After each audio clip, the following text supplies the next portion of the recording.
ajudando, dando glórias a Deus, glorificando o nome do Senhor, para que Ele tenha nos abençoado de uma maneira mais especial, de uma maneira maravilhosa. Eu gostaria de perguntar ainda aos irmãos, e vocês estão me ouvindo muito bem, a palavra que eu estou falando está saindo assim, está dando para compreender aquilo que estou dizendo. Os irmãos aí atrás estão me ouvindo, estão me entendendo bem o que estou dizendo. Quem está me entendendo bem, dê um sinal, para que eu possa ficar tranquilo.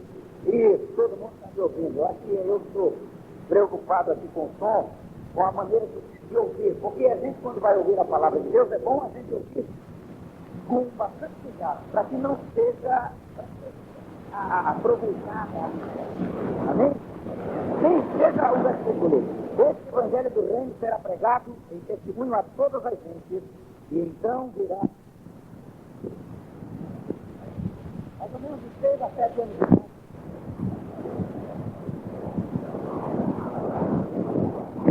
De assuntos religiosos, falando alguma coisa a respeito de Deus.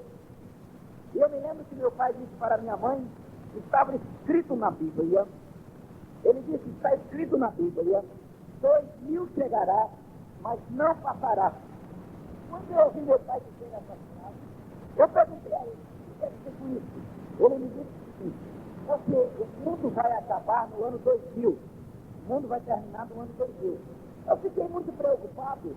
Eu disse: irmão, eu tenho certeza disso também, porque eu tenho um compadre, e esse compadre meu tem na Bíblia, e na Bíblia do meu compadre estava escrito: 2000 chegará, mas não passará. Aquilo me deixou encucado. Eu fiquei triste, fiquei chateado e fiquei revoltado com Deus. Aí comecei a fazer as contas. Eu falei: mas peraí, Deus, eu não vou ter nem 50 anos de idade, todo mundo vai acabar? Peraí, tanta gente dura tantos anos, vive tantos anos, agora nós o Senhor vai matar tão cedo assim? Aí eu fiquei aborrecido, está errado.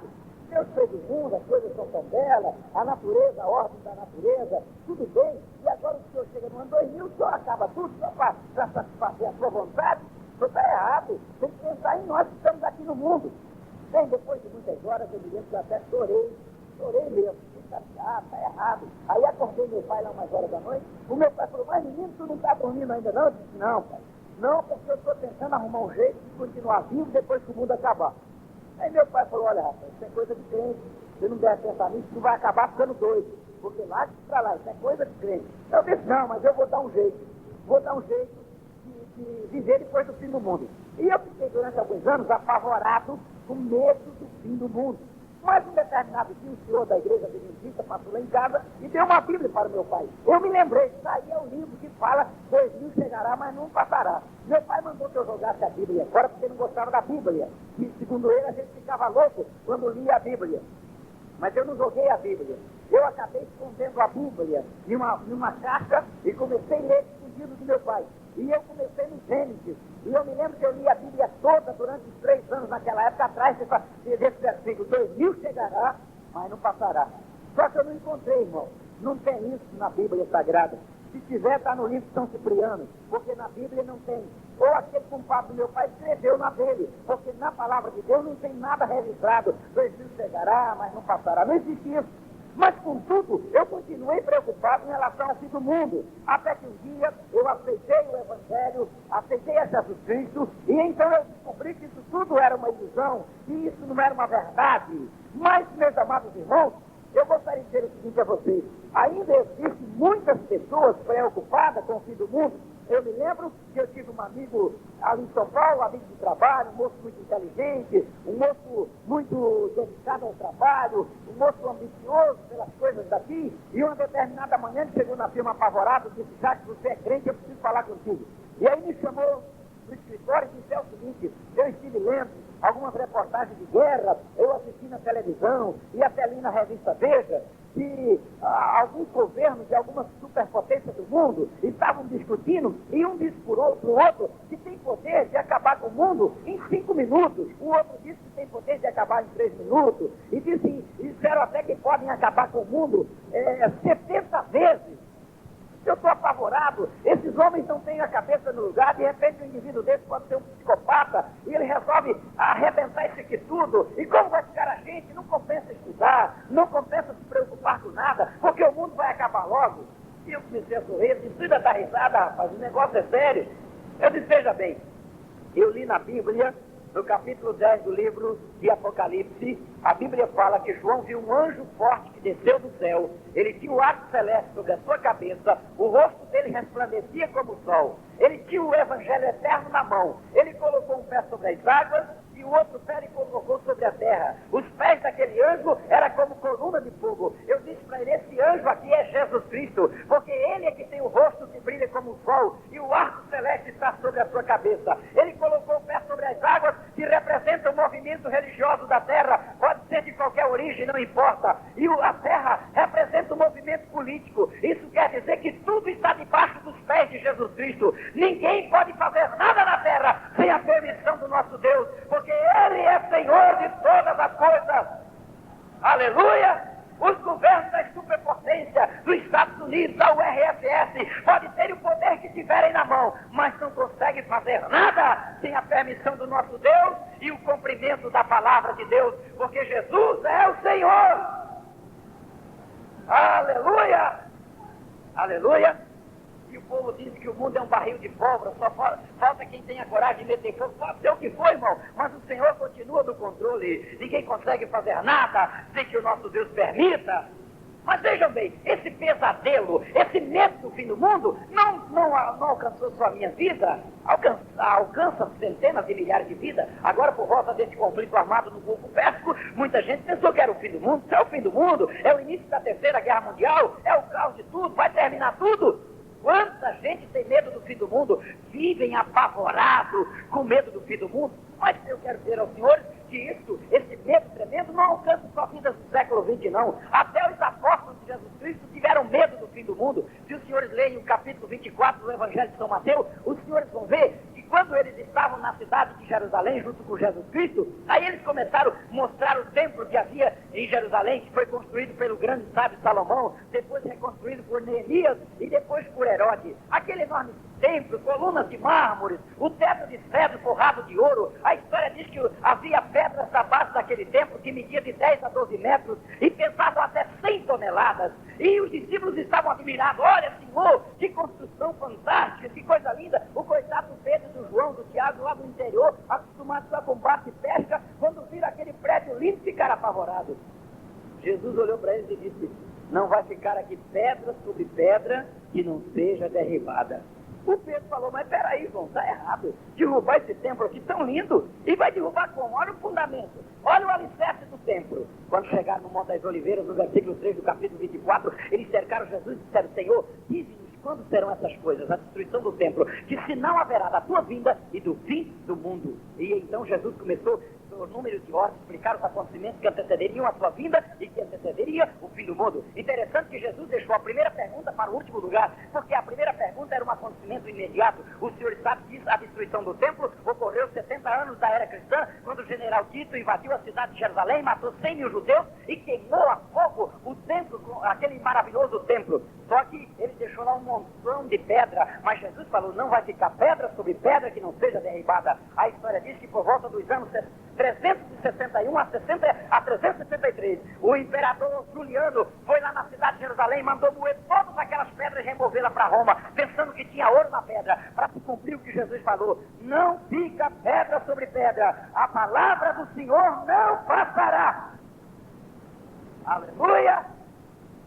Mas e quando será o fim do mundo? Há uma grande expectativa. Quando será o fim do mundo? Jesus explicou alguns acontecimentos. E eu queria vos falar nessa noite, rapidamente, sobre 7 acontecimentos básicos que ocorrerão antes do fim do mundo. Eu só vou falar os acontecimentos básicos, abordar os acontecimentos intermediários, porque são dezenas deles. É impossível detalharmos. Mas veja bem, para você que tem medo do fim do mundo, tem medo da Terceira Guerra Mundial, tem medo das armas nucleares, a Igreja do Senhor não tem medo de nada disso. Nós não queremos nem saber se o mundo é barril de pólvora, se tem gente que tem condição de meter fogo nisso aqui. Nós não temos medo, porque o primeiro acontecimento que ocorrerá antes do fim do mundo será o arrebatamento da igreja. Aleluia! Deus não está preocupado com o poder atômico, com o poder aquisitivo. Deus não está preocupado com o poder da humanidade. Deus está preocupado com a igreja. Ele arrebatará a igreja antes que qualquer mal suceda na terra. Aleluia! Oh, aleluia! Portanto, o crente pode dormir sossegado, tranquilo, porque Jesus nos arrebatará. Glória a Deus, irmão. Aleluia.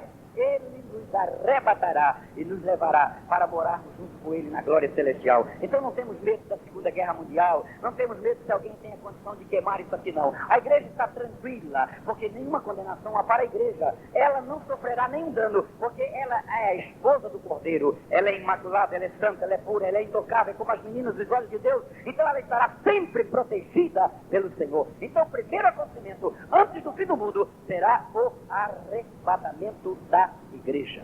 Aleluia. Segundo acontecimento antes do fim do mundo. O segundo acontecimento antes do fim do mundo será a grande tribulação. Alguém pergunta, o que é grande tribulação? Grande tribulação é um período em que Satanás vai governar a terra. Será de aproximadamente 7 anos, conforme está escrito em Daniel, capítulo 9, versículo 27, a 70ª semana de Daniel. Daniel profetizou que 70 semanas estava determinada sobre o povo de Israel. O Senhor sabe que 69 cumpriu no dia em que Jesus Cristo morreu, no momento em que Jesus expirou na cruz do Calvário. Israel saiu do programa e a igreja entrou no programa. A partir daquele momento, Israel saiu do plano de Deus e a igreja entrou no plano de Deus. O dia que Jesus arrebatar a igreja, Israel volta para o plano de Deus para cumprir sobre ele a 70ª semana de Daniel.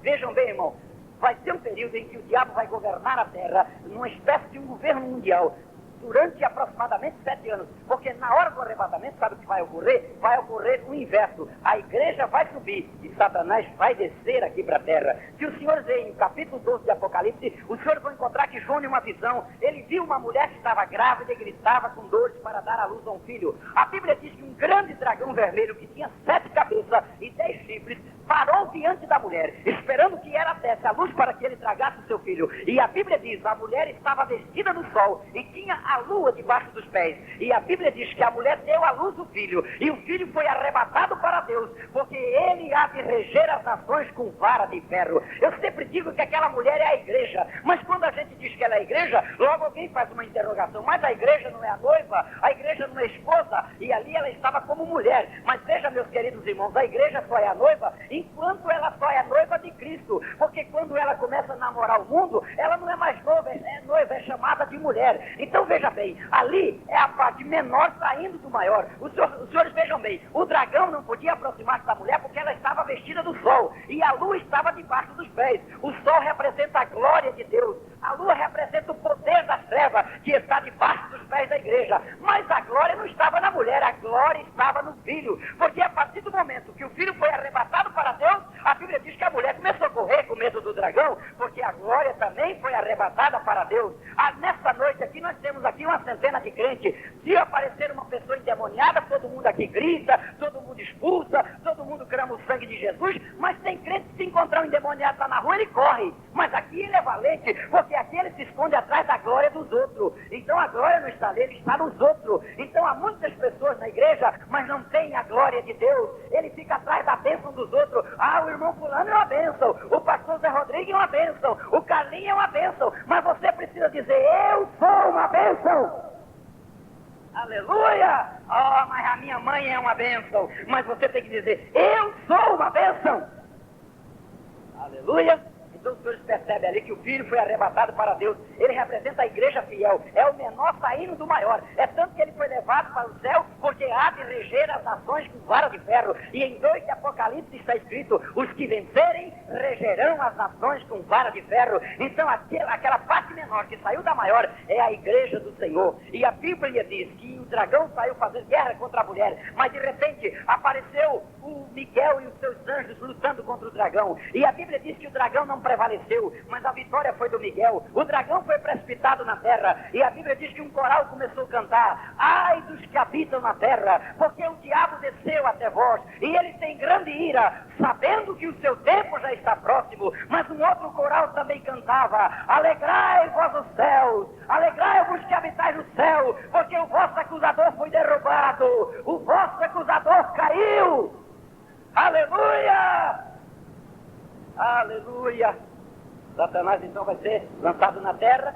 ele vai usar a pessoa de um homem que em 1 João capítulo 2, versículo 18, é chamado de anticristo. Em Daniel capítulo 8, versículo 23, ele é chamado de rei feroz de cara. Em 2 Tessalonicenses capítulo 2, versículo 3 e 7, ele é chamado de homem do pecado, iníquo e filho da perdição. Esse homem vai reinar na terra por um período de 7 anos, estabelecer um governo mundial. E a Bíblia diz que o próprio Israel vai ser iludido por esse governo. Israel vai se deixar levar por esse governo. Mas a Bíblia diz que esse homem, quando aparecer na terra, ele vai ser eleito, será um político muito influente. E o interessante é que ele vai ter milhões de votos para governar a terra. E sabe por que Jesus vai arrebatar a igreja antes dele aparecer? É porque senão eu e você também vamos votar dele. Porque ele vai aparecer fazendo promessas fantásticas, como qualquer outro dos nossos políticos. Olha, gente, se eu for eleito agora a governo das nações, olha, não vai ter mais fome, eu vou acabar com as favelas, eu vou acabar com as pobrezas, alimento vai ficar barato, olha, vai ficar tudo fácil. E muita gente vai acreditar nessa fantasia de novo, mas a igreja não vai estar mais aqui, ela já estará no tribunal de Cristo e nas bodas do Cordeiro.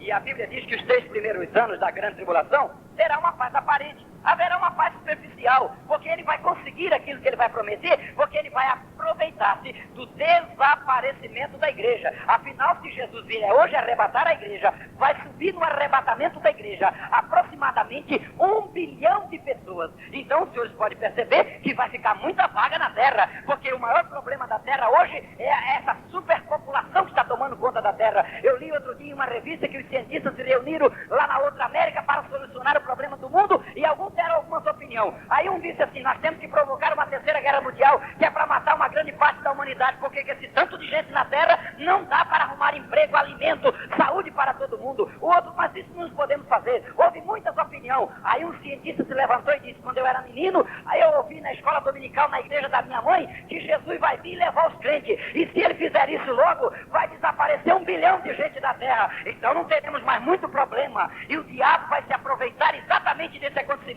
e ele vai conseguir uma paz artificial. Mas a Bíblia diz no capítulo 8 de Apocalipse, que quando estiver terminando os primeiros 3 anos e meio, aí o anjo do Senhor vai abrir o 7º selo do Apocalipse, e quando ele abrir o 7º selo, as pragas de Deus vão começarem a caírem aqui. A Bíblia diz que Satanás vai fazer promessas fantásticas, o anticristo vai dizer: gente, agora alimento é baratinho, mas a Bíblia diz que vai cair uma estrela ardendo em fogo do céu e vai queimar a 3ª parte da vegetação da terra. O arroz, o feijão vai ficar tudo barato, mas não vai ter para comprar. Vai ser igual no plano do nosso ex-presidente Sarney. As mulheres que foram beijar ele em Brasília quando ele decretou o plano cruzado, depois jogaram pedra dele no Rio de Janeiro, porque não tinha comida nas prateleiras do supermercado. Estava barato, mas ninguém encontrava. É exatamente o que vai acontecer com o anticristo. Tu prometeu que tinha comida barata, mas só que não tem para vender, porque Deus vai mandar uma praga que vai queimar tudo. As passagens aéreas vai ficar baratinha, os pobres tudo vai votar dele, porque todo pobre tem desejo de andar de avião. E quem é que não tem? Vamos votar nesse homem, as coisas vão melhorar. Mas a Bíblia diz que vai dar um terremoto, que vai cair uma grande parte das estrelas do céu. Agora, senhores, veja bem, se as estrelas do céu não vai resistir esse terremoto, quanto mais as aeronaves que tiverem por aí, os aviões, vai cair grande parte dos aviões, vai ser um desastre completo. E o pessoal vai dizer: mas tu não é Deus, porque tu não controla isso? Ele vai perder o controle da coisa, porque a Bíblia diz que vai cair outra estrela ardendo no mar, vai quebrar a 3ª parte dos navios, vai matar a 3ª parte dos peixes do mar, vai haver miséria em toda a terra. No final de 3 anos e meio, Israel chega para ele e diz: como é que é? Tu não é o Messias? Dá um jeito na situação, ele não vai poder controlar. A Bíblia diz que Israel vai romper a aliança com ele. Você não é o Messias nada, o nosso Messias, ele é poderoso, ele controla tudo. E aí a Bíblia diz que o anticristo vai fazer uma campanha em toda a terra, insinuar exércitos de todas as nações para varrer Israel do mapa, para ter possivelmente a última guerra contra Israel. E aí a Bíblia diz que quando ele se preparar e for para a Palestina para cercar Jerusalém, aí vão surgir no cenário mundial 2 grandes pregadores, as 2 testemunhas de Apocalipse 11. Muitos dizem que é Moisés, outros dizem que é Elias e Enoque, mas eu não acredito que não é nenhum dos 3. Eu deduzo que serão 2 grandes pregadores que Deus vai levantar naquele dia, pregadores de âmbito universal, assim como Billy Graham, Jimmy Swaggart e outros, que vão pregar no rádio, na televisão, nos jornais, e vão dizer: esse homem é o anticristo, esse homem é um falso profeta, vocês não podem acreditar no que ele está dizendo. Quando ele vê que eles estão pregando contra ele, ele vai investir contra os homens para matar. Mas a Bíblia diz que os homens terão poder contra o fogo, contra a água, os homens vão fazer maravilha na terra. E ele vai guerrear contra os homens. Ele larga Israel e testemunha. Ele luta, até um dia ele consegue matar as duas testemunhas. Aí a Bíblia diz que os corpos das duas testemunhas vão ficar na praça de uma grande cidade. Talvez Roma, quem sabe Nova York, ou talvez em Washington, vai ficar lá exposto. E a Bíblia diz que o mundo todo vai ver os corpos dos dois pregadores ali na praça. Isso quer dizer, a televisão vai estar lá, a Rede Globo e todas as outras redes de televisão vai estar lá. Vão mandar para o Brasil imagem ao vivo. Olha, os dois profetas que pregavam contra o grande governo foram mortos. Aí os homens poderosos morreram, mas a Bíblia diz que eles vão ficar ali 3 dias. No final de 3 dias vai abrir uma janela no céu. Quando abrir uma janela vai cair uma voz do céu que vai dizer: sobe cá! E a Bíblia diz que quando essa voz cair, os dois profetas vão ressuscitar, vão ficar em pé e vão subir ao céu diante dos olhos de toda a terra. Isso quer dizer que naquele momento aqui no Brasil, o plantão do Jornal Nacional vai interromper a programação normal para dizer: os homens ressuscitaram, eles estão indo para o céu, eles eram de Deus mesmo, eles eram de Deus e estão subindo para o céu. Oh, aleluia! Mas a igreja já vai estar lá para esperar os dois pregadores chegarem lá.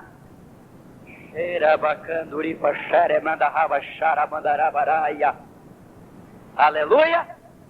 Oh, os dois pregadores estão mortos. Aí o anticristo agora vão voltar para Israel de novo. Aí a Bíblia diz em Zacarias capítulo 14, versículo 1 e 2, a Bíblia diz que ele cerca a cidade de Jerusalém e toma metade da cidade de um assalto. A Bíblia diz que ele vai forçar as mulheres dos judeus para provar que ele é um rei desmoralizado, porque o anticristo é um rei sem moral. Está escrito em Daniel capítulo 11, versículo 37, que ele não terá respeito ao amor das mulheres. Em outras palavras, no período da grande tribulação não vai haver casamento. As mulheres serão objetos de negócio, como era na antiga Grécia, que o homem podia ter quantas mulheres quisessem. Elas trabalhavam para tratar dele, e o dia que ele morresse, elas eram enterradas vivas ao lado da sua sepultura. Mas as irmãs não vão passar por isso não, porque nós seremos arrebatados e estaremos com Jesus na glória. Aleluia!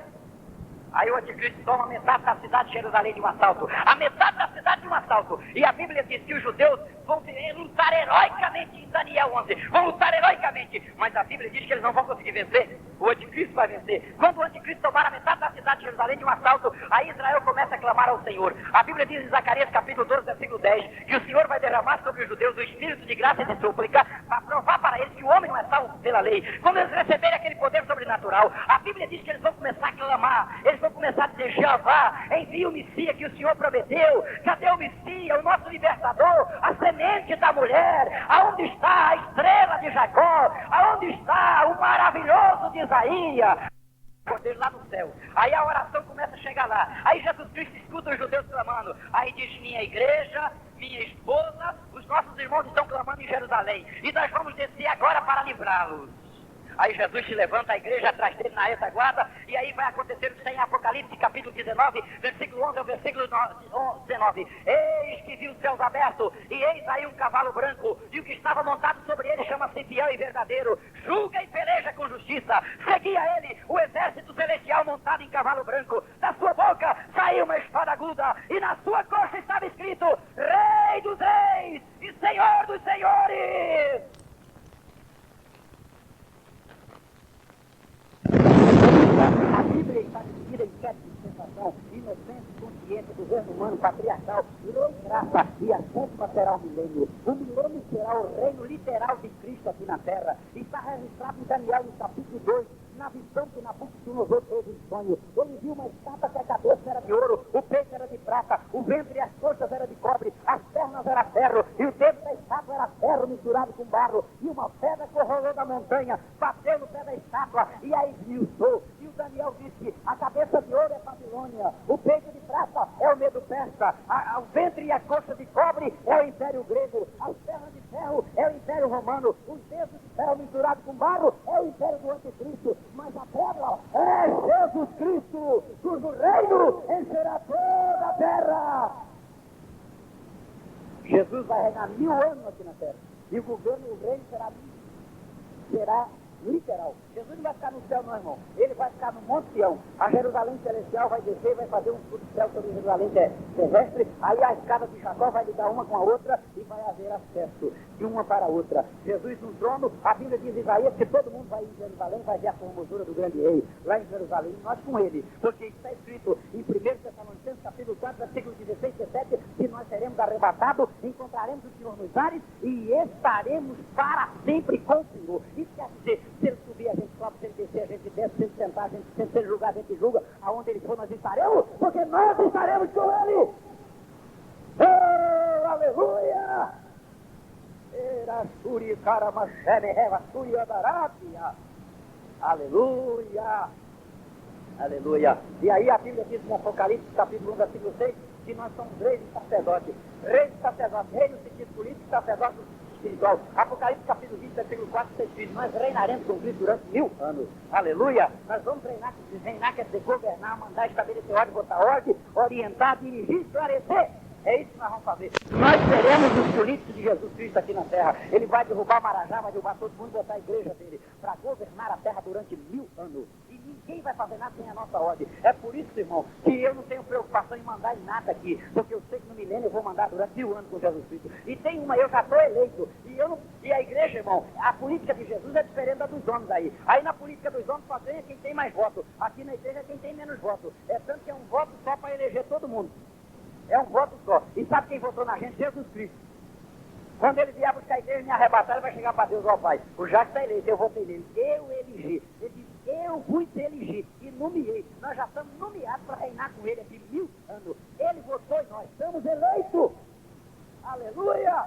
Vamos reinar 1000 anos. O milênio, irmão, será a dispensação mais maravilhosa de toda a história. A Bíblia diz que no período milenário não vai haver na terra nenhum centro de macumba e nem um templo de idolatria, porque em Miqueias, capítulo 14, capítulo 5, versículo 12 e 13, está escrito que o Senhor vai matar da terra todos os feiticeiros e todos os idólatras. Não vai haver som na Boêmia, porque está escrito no livro de Mateus, capítulo 13, versículo 41, que o Senhor vai colher do seu reino tudo que causa escândalo. Não vai haver discoteca e nem desfile de carnaval na Marquês de Sapucaí, porque está escrito em Apocalipse 18 e 22 que o Senhor vai acabar com a voz de tambor da terra, vai acabar com a voz de tocadores, vai acabar com isso tudo. Sabe qual é o cântico que vai haver na terra? Está escrito em Apocalipse 15, 3, o cântico do Cordeiro e o cântico de Moisés, cantado pela igreja, a esposa do Cordeiro. Oh, aleluia! Aleluia! Período de milenário não vai haver guerra. Está escrito em 2 de Isaías que o Senhor vai converter espadas e enxadões. Isso quer dizer armas de guerra e ferramentas agrícolas. Sabe por que Jesus vai vir reinar na terra? Para provar para o diabo que tem condição de viver em paz aqui, de comer bem, de viver bem, de ser feliz. O diabo passa a vida toda culpando Deus. O culpado é Deus que errou. Foi Deus que falhou. E aí Jesus vai vir para dizer, diabo, o errado era você mesmo, tá vendo? Amarrou você e acabou o problema. Ele vai reinar 1000 anos, não vai ter fome, não vai ter nada, porque Jesus vai converter armas de guerra e ferramentas agrícolas. Ou os senhores acham que Deus está amaldiçoando o mundo para os homens passar fome? Não é maldição de Deus não, irmão. É os próprios homens. A Bíblia diz que Deus criou o homem bem bom, mas eles inventaram muitos males. Está na Bíblia. Vejam bem, o homem hoje, os governos estão investindo uma quantidade, uma alta soma de dinheiro em exército, em polícia militar, em corpo de bombeiro, em tantos tipos de segurança, armas de guerra. Eles gastam tudo isso em outros meios que o governo cria e investe, mas no milênio não vai ter preciso policiamento não, irmão. A igreja do Senhor vai policiar tudo, vai cuidar de tudo isso. E Jesus é onisciente, o camarada não vai poder fazer nada escondido dele. Não vai haver tráfico de droga, não vai haver venda de cachaça, não vai haver venda de tabaco, porque Jesus vai reinar. Sabe o que é que vai acontecer no reino mileniar? O camarada vai ter que ser crente na marra. Sim, senhores. Hoje, irmão, nós estamos pregando o evangelho de Jesus Cristo. Aí chega para o camarada, quer aceitar Cristo? Não quero, não. Quer Jesus? Não quero, não. Acabou. Mas quando nós vamos pregar, eu li aí, evangelho do reino. O camarada está lá enchendo a cara de droga, você chega, olha, evangelho, o rei mandou dizer para você que aqui, não. Quem mandou? O rei Jesus, e vai se obedecer o rei. Tem mais é que obedecer. O Jesus está tolerando os homens pecarem aí 3.000 anos, mas vai chegar o dia que ele não vai aceitar mais não. Aqui no meu reino é diferente. Aqui haverá gozo, paz no Espírito Santo. Aleluia! Vai haver um reino de paz. A Bíblia diz que a paz vai ser tão abundante que o leão vai passar junto com o bezerro, assim, os dois vão andar juntos lá no meio da rua. Esse mundo vai virar um paraíso. Se os senhores têm uma ideia, a Bíblia diz no capítulo 60 de Isaías, versículo 20, que o mancebo morrerá de 100 anos. Naquele tempo morreu um rapazinho ali, quantos anos tinha? 100 anos, era criança ainda, morrer de 100 anos, e a Bíblia diz, o pecador de 100 anos será amaldiçoado. A Bíblia diz ainda, em 8 de Zacarias, versículo 4 e 5, que as ruas de Jerusalém vai encher de velhinhos e velhinhas, que vão andar escorando no bordão, de tão velhos que serão. Quantos anos o senhor tem? 600 anos. E por que isso tudo? Porque Jesus está no trono, Ele é Rei de Reis, Ele é Senhor do Senhor, Ele vive! Oh, aleluia! Aleluia! Aleluia! Aleluia! Aleluia! Aleluia! Glória a Deus! Oh, aleluia! Aleluia! Não é historinha de pantera cor-de-rosa não, meus amigos. É Bíblia, eu estou falando de Bíblia, da palavra de Deus! Aleluia! Vai ser um mundo maravilhoso, Jesus Cristo no poder. Aleluia, tudo sobre a ordem do mestre. Outro dia eu falei para os políticos lá no Pará, a Transamazônica só vai ser asfaltada no milênio. É isso por quê? Porque Jesus não é corrupto. Ele vai mandar asfaltar a Transamazônica, que é para os paraenses viverem bem, provar que Ele é o único Senhor justo que vai reinar. A Bíblia diz que Jesus vai se vestir de justiça. Ele vai botar um cinto da justiça. Ele vai, a base do trono dele será a justiça e a paz. Será um mundo maravilhoso. E a igreja do Senhor só vai ficar cantando, dando glória e pregando. Vai ter até pregação lá, viu, irmão?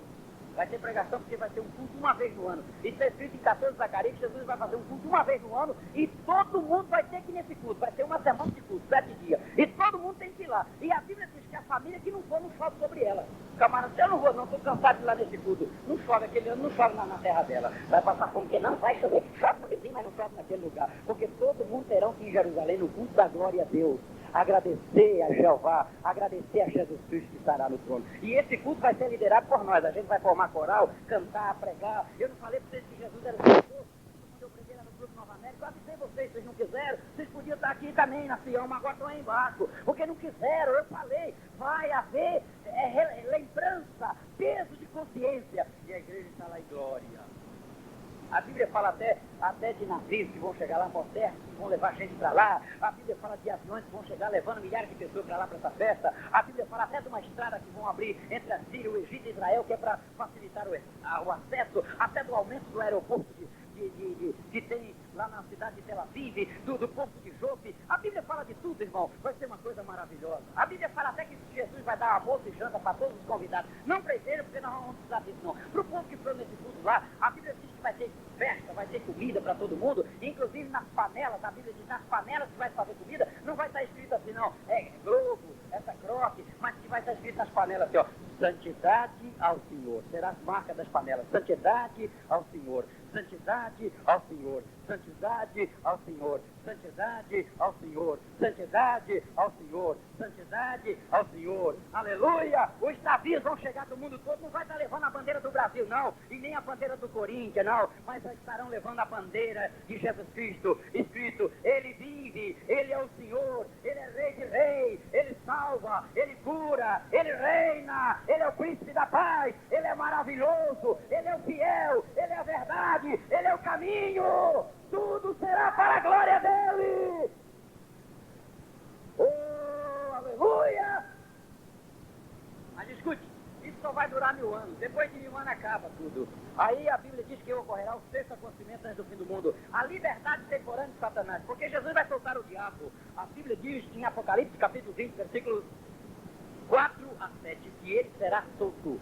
Ele será solto. Vejam bem, Jesus vai lá, abre o porto do abismo e solta ele. E aí sabe o que Jesus vai fazer? Vai pegar todos os santos e vai recolher na cidade amada. E vai dizer, vamos ficar tudo na cidade amada. Aí Satanás sai do porto do abismo. E aí ele vai fazer uma grande campanha política de novo. E a Bíblia diz que ele vai ter eleitores como a areia do mar. Muita gente vai votar nele de novo. Mas por que, pastor? Depois de tanta bênção. Mas porque muita gente vai estar com raiva de Jesus aqui no período milenar. Agora só porque ele é rei agora, ninguém pode beber mais, ninguém pode usar droga, ninguém pode fazer mais o que quer, tem que ser crente na marra. Aí quando Jesus se retirar, aí o diabo aparece. Eu não falei que eu voltava, gente. Eu não falei, eu voltei. Olha, eu vou estabelecer um governo democrático, liberdade de consciência. Vocês sabem que comigo cada um faz aquilo que quer. E é exatamente exatamente o povo está querendo isso. E aí ele vai ter voto com Maria do Mar. E a Bíblia diz que depois de eleito, ele vai reunir todo mundo. Agora nós vamos depor aquele homem do trono que é para mim sentar. Vamos depor Jesus Cristo e o exército dele do trono. Mas Jesus não vai nem sair do trono e nem brigar mais, porque essa guerra aí vai ser do Espírito Santo. A gente vai ficar tudo sentado lá dentro do arraial dos santos. E aí a Bíblia diz assim: vai descer fogo do céu e consumir Satanás e todos os seus adeptos. Aleluia, aleluia.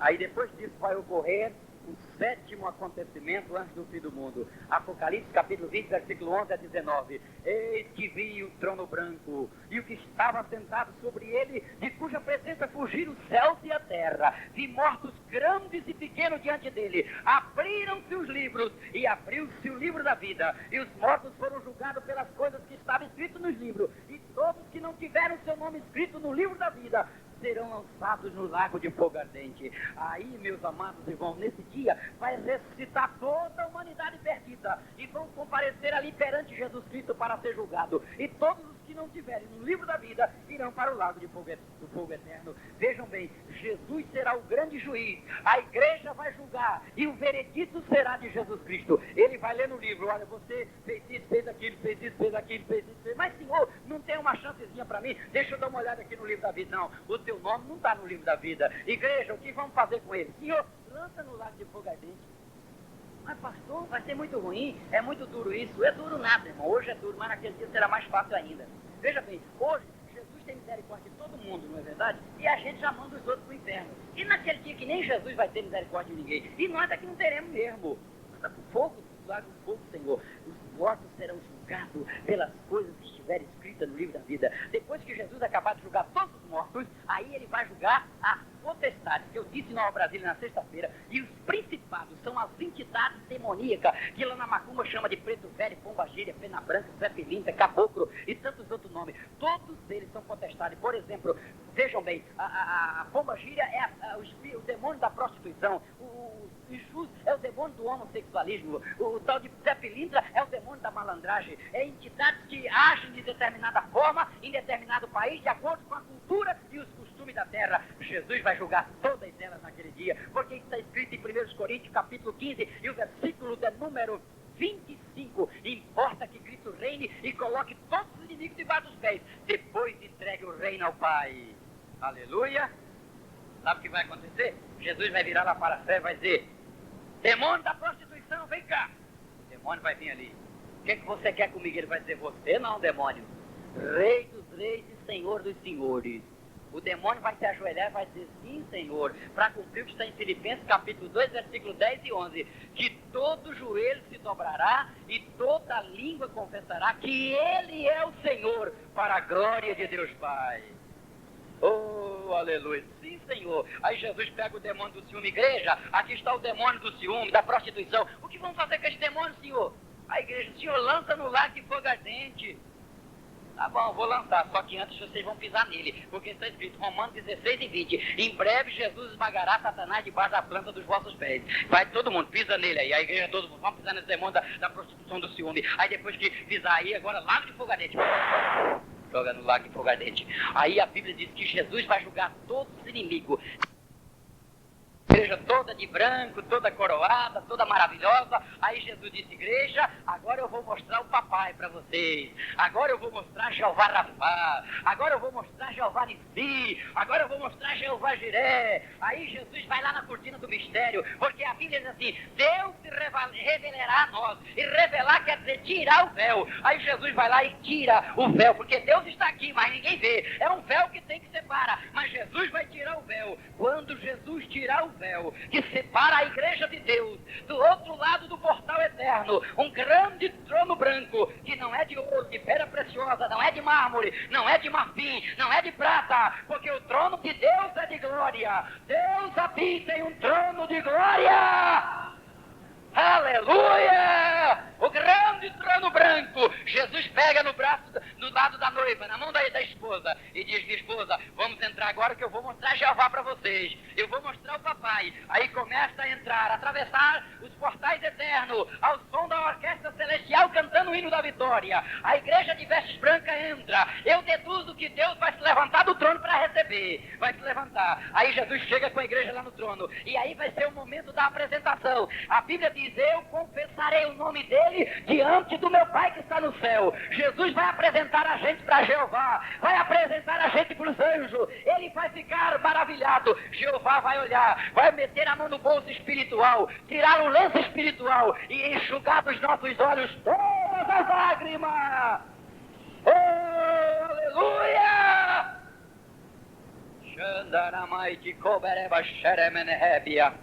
Aí ele olha para a igreja, mas meu filho, a tua noiva está toda nova, toda maravilhosa. Eis que faço nova todas as coisas. E aí aparecerá novo céu e nova terra. E Jesus vai transferir o reino para o Pai. Vai dizer, Pai, é o seguinte, eu já reinei bastante, a partir de agora é com o Senhor. Mas meu filho, não, o reino agora é seu. Eu quero ficar com a minha esposa aí. Eu vou mostrar a Nova Jerusalém para ela, vou mostrar o novo céu e a nova terra, vou mostrar o rio da vida, eu vou mostrar a árvore da vida, eu vou mostrar a minha glória, a tua glória, o meu poder, o teu poder, a tua bênção, a minha bênção, a tua força, a minha força, o teu mundo, o meu mundo. Eu mostrarei para a minha igreja.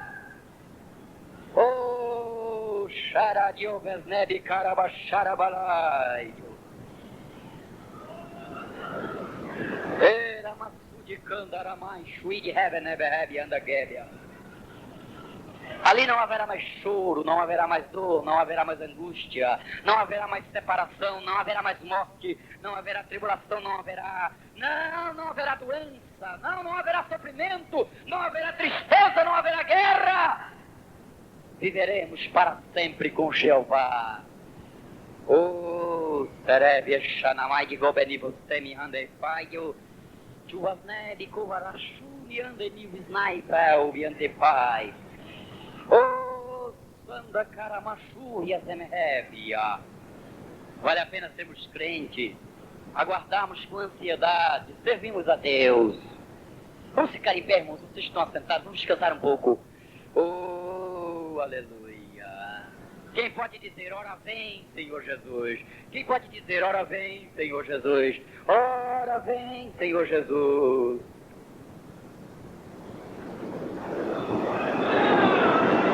Os senhores já pensaram, irmão, na glória que nós vamos desfrutar lá, na eternidade? Oh, aleluia. Nova Jerusalém, 12 portas, em cada porta o nome de um apóstolo, 12 fundamentos, cada fundamento uma pedra preciosa, ruas de ouro, muralhas de jaspe. Oh, aleluia. Não vai haver sol, não vai haver lua, não vai haver noite, não vai haver dia. Tudo será muito mais do que dia, tudo será muito mais do que você possa imaginar. Viveremos na glória de Deus. Aleluia. Aleluia. Felicidade não é palavra para expressar o que vai acontecer ali. Não, alegria, paz, tudo é palavras que vão terminar. Lá será muito além de tudo isso. Aleluia. A Bíblia diz que as nações andarão à luz da Nova Jerusalém, porque haverá nações aqui na terra. Haverá nações, eu não vou entrar nesse detalhe porque é muito complicado, mas haverá nações aqui na terra, e as nações andarão à luz da Nova Jerusalém. Oh, aleluia. Brilharemos como astro para sempre, eternamente. Oh, uma vez eu fui arrebatado, e o Senhor me levou e disse para mim, eu não vou te mostrar a Nova Jerusalém, porque se você ver, você não vai conseguir viver mais lá embaixo. Mas ele me levou a certa distância e disse, olha a muralha, olha a torre, a cidade era linda, o seu brilho era incandescente, eu não consegui olhar, disse, olhe para a glória. Eu tinha apenas 12 anos de idade e o anjo me disse, eu não vou te levar para dentro da Jerusalém, porque se tu ver a Nova Jerusalém, nunca mais tu serás feliz na terra, e eu não quero te atrapalhar a tua vida na terra. Mas olha as muralhas, era uma torre lindíssima, brilhavam como se fosse latão polido em fornalha, como se fosse o ouro mais polido de toda a história. Oh, aleluia, isso é verdade, irmão. Jesus virá para nos salvar. Oh, cande fachami onde querem matar a maia. Quantos acreditam que estarão na Nova Jerusalém? Anefanemídio rei, siricou parai, sai. Eu gostaria que você olhasse para o irmão que está do teu lado e apertasse a mão dele e dissesse, irmão, eu quero te encontrar na Nova Jerusalém, quero andar contigo nas ruas de ouro. Oh, Oh, aleluia! Na cidade de ouro. Xaramané, Xaramai de Gobaribe Andaraia. Quão glorioso cristão é pensar na cidade que não tem igual, onde os muros são de ouro jace e as ruas de ouro e cristal. Eita, como será glorioso ver-se a triunfal multidão que cantando aguarda a chegada dos que vencem a tribulação. Será glorioso. Vamos cantar de mão dadas, irmão, nessa noite? Vocês podem fazer? Cada um pega na mão do seu irmão, vamos cantar. Juncaras delírio são a glória do